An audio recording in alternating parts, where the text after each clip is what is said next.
Hello students, let us start with the next topic of chapter D and F block elements. तो next topic आता है standard electrode potential. Standard electrode potential का मतलब when an atom it changes from M to M2 plus का मतलब when it is giving it's two electron. ठीक है, तो how much energy is required, how much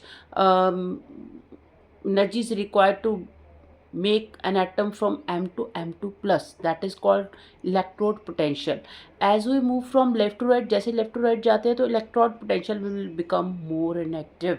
और जैसे हम towards period बात करेंगे तो electrode potential value होगी वो ज़्यादा नेगेटिव होगी. ठीक है, अभी लेकिन डी ब्लॉक है, अब ज़्यादा नेगेटिव होनी चाहिए, लेकिन एक्सेप्शन है यहाँ पर एक, दैट इज़ कॉपर.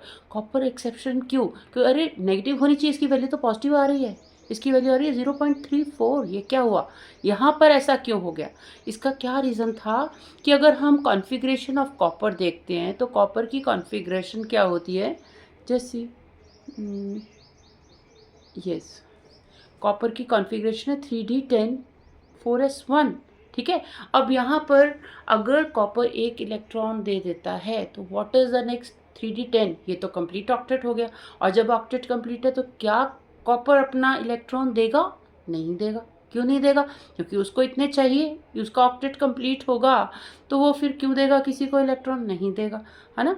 तो अब क्या होना है, और ये एक इलेक्ट्रॉन तो इजीली दे देगा, पर 2 प्लस की बात हम कर रहे हैं तो ये दूसरा इलेक्ट्रॉन नहीं दे पाएगा, जिसके कारण इसकी वैल्यू ज़्यादा नेगेटिव नहीं हो रही, ये क्या हो रही है, उल्टा पॉजिटिव हो रही है. ठीक है, तो अब अगर दूसरी बात करते हैं मैग्नीज़ की, मैग्नीज़ में इसका वैल्यू आता है -1.18, निकल में आता है -0.25. अब निकल में फिर 0.25 क्यों आया, इसका क्या रीज़न रहा? निकल का ये रहा, इसका कॉन्फ़िगरेशन देखो 3d10 4s2. इस केस में दूसरा रीज़न है कि इसकी हाइड्रेशन इंथैल्पी. पहले तो हाइड्रेशन इंथैल्पी भाई क्या होता है? हाइड्रेशन इंथैल्पी ये वो एनर्जी रिलीज होती है जब एक मोल गैसियस आयन का डिसॉल्व करता है वाटर में. ठीक है, it is a energy released when 1 mole of gaseous ion dissolves in water. तो due to high hydration enthalpy जो है ये वैल्यू जो होती है वो -0.25 होती है. ठीक है, देन बात करते हैं मैग्नीज़ की. मैग्नीज़ का देखो कॉन्फ़िगरेशन देखो 3d5 4s2. तो इसमें अब ये तो जल्दी से देगा, इजीली देगा 2 इलेक्ट्रॉन. क्यों देगा? क्योंकि हाफ फिल्ड कॉन्फ़िगरेशन आ जाएगी. ठीक है ना, orbit will be half filled होता है तो क्या होता है उसमें स्टेबिलिटी ज़्यादा होती है. वो स्टेबिलिटी लेने के लिए फुली फिल्ड या हाफ फिल्ड ऑर्बिटल की ज़रूरत होती है. जैसे कॉपर में ये फुली फिल्ड हो गया 3d10 है तो अब ये ना दे, ये नहीं देगा जल्दी. उसी तरह मैग्नीज में हाफ फिल्ड हो जाएगा, हाफ फिल्ड 2 इलेक्ट्रॉन इजीली देगा और स्टेबल बन जाएगा. इसलिए इस केस में भी हाई नेगेटिव इलेक्ट्रोड पोटेंशियल होगा. ठीक है बेटा, इसका आप स्क्रीनशॉट ले सकते हो, इसका स्क्रीनशॉट ले लो, इसका भी स्क्रीनशॉट ले सकते हैं आप.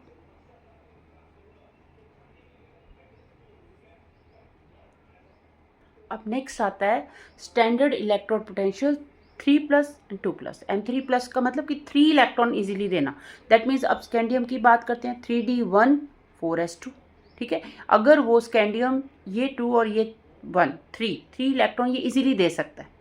क्यों? क्योंकि अगर ये 3 इलेक्ट्रॉन दे देता है तो इसकी नोबल गैस कॉन्फ़िगरेशन अटेन हो जाती है. ठीक है, it can easily give 3 electron. लेकिन यही बात करो जिंक की. जिंक में 3d10 4s2. अब क्या जिंक कितने दे सकता है? Only 2 electron.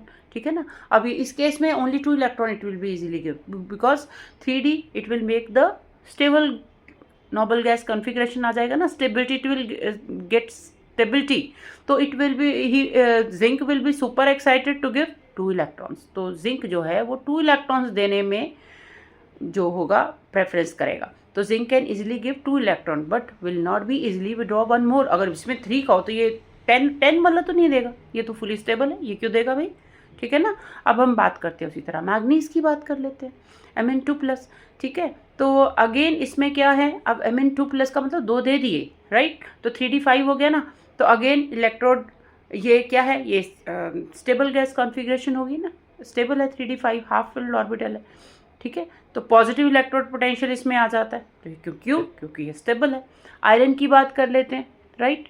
आयरन में क्या है, 3d6 4s2, 3d6 4s2, और अगर Fe2 प्लस होता है, 2 प्लस का मतलब 2 इलेक्ट्रॉन दे दिए, तो क्या बना 46, 46 नहीं है 3d6, 3d6। अच्छा, अब इसके आयरन के क्या बने 3d6, ठीक है ना। अब 2 इलेक्ट्रॉन ये इजीली दे रहा है, ठीक है। अगर बात करो एक और दे दो, हाँ ये तीसरा भी दे सकता है। क्यों, क्योंकि अगर तीसरा दे देगा तो इसकी कॉन्फ़िगरेशन क्या हो जाएगी 3d5, ठीक है ना, 3d5 हो जाएगी। अब 3d5 तो वो करना चाहेगा, क्योंकि उससे क्या हो जाएगा, एक्स्ट्रा स्टेबिलिटी आ जाएगी, ठीक है ना। तो इसलिए F can easily give 2 electron as well as 3 electron. 3 electron में ज़्यादा इंटरेस्टेड होगा देने में। क्यों, it will get more stability, because it will get noble gas configuration, half filled वाली स्टेबिलिटी आ जाएगी, not completely filled but half filled orbital will give more stability to iron atom, ठीक है। तो इसको बेटा आप स्क्रीनशॉट कर सकते हो, ये लो इसको स्क्रीनशॉट कर लीजिए। ओके, नेक्स्ट कर रही हूँ मैं, इसको भी स्क्रीनशॉट कर लो। ओके, तो नेक्स्ट टॉपिक आता है stability of higher oxidation states. अब हम बात करते हैं हैलाइड्स की। हैलाइड्स कौन से होते हैं, फ्लोरीन, क्लोरीन, ब्रोमीन, आयोडीन, सब भाई बहन है ना, सारे हैलाइड्स एक जैसे। तो इनकी ऑक्सीडेशन की स्टेट की क्या स्टेबिलिटी है।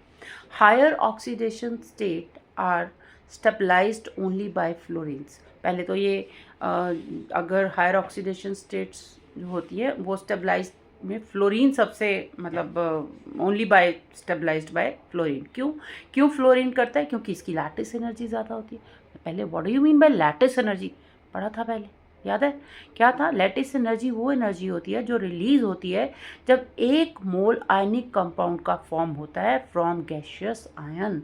गैशियस आयन से जब 1 mole of ionic compound form हो ना, that is called lattice energy. तो फ्लोरीन जो है ये जनरली सबसे ज़्यादा स्टेबलाइज करता है हाई ऑक्सीडेशन स्टेट को, क्योंकि इसकी लैटिस एनर्जी ज़्यादा होती है। ये गैशियस आयन से जब मोल में कन्वर्ट होता है तो जो एनर्जी रिलीज होती है that is called lattice energy. दूसरा high bond enthalpy, bond energy. तो हाई बॉन्ड एनर्जी का मतलब क्या, बॉन्ड एनर्जी मतलब energy required to break 1 mole of specific type of chemical bond in a molecule in a gaseous phase. मतलब जितनी energy required होती है 1 मोल को ब्रेक करने में, 1 मोल को ब्रेक करने में जो एनर्जी रिक्वायर्ड होती है of a specific type of chemical bond, कोई स्पेसिफिक टाइप का जो केमिकल बॉन्ड है उसको ब्रेक करने में जो एनर्जी रिक्वायर्ड है that is a bond energy, ठीक है। वो किस फेज में, गैशियस फेज में, ठीक है। ओके, अब लेकिन अगर हम VF5 की बात करें तो सिर्फ VF5 होता है, इसमें बाकी हैलाइड्स नहीं होते।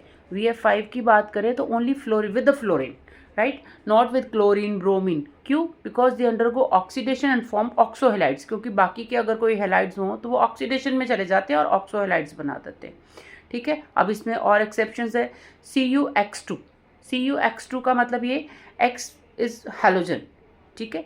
लेकिन हैलोजन में fluorine, chlorine, bromine, but not iodine. Iodine नहीं बनता Cu(I2) में, आयोडीन नहीं बनता। क्यों नहीं बनता, क्योंकि Cu2+ जब ऑक्सीडाइज होता है Cu2I2 बनाता है, Cu2I2 बनाता है, Cu(I2) नहीं फॉर्म होता, ठीक है। इसका इक्वेशन है, पहले आप इसको कर लीजिए, स्क्रीनशॉट कर लीजिए, फिर मैं वो भी आपको इक्वेशन बताती हूँ। इसको स्क्रीनशॉट कर लो, ओके, इसको स्क्रीनशॉट कर लीजिए, कर लिया, okay. Let us come to the next. यही मैंने बताया जो अभी कि Cu2+ जब ऑक्सीडाइज होता है तो Cu2I2 बनाता है।